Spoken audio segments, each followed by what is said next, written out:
हम्पीमधल्या दुसऱ्या दिवसाची सुरुवात स्वादिष्ट अशा इडली आणि सांबाराने झाली.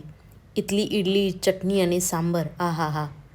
आणि मग आम्ही अज्जूभाईसोबत निघालो. अतिथी देवो भव असं म्हणून त्याने आमचा जो पाहुणचार केला तो विसरणं केवळ अशक्य.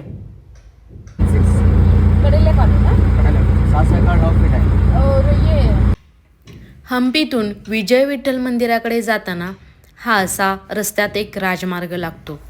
विजय विठ्ठल मंदिराकडे आपले व्हेइकल नेण्यास मनाई असल्यामुळे आम्ही व्हेइकल 1 किलोमीटर बाहेरच लावले आणि त्यांच्या बसने निघालो. हम लोग को शॉपिंग मॉल कैसे रहेगा? हम्पी बाजार नहीं, यहाँ से पूरा 7 बाजार है.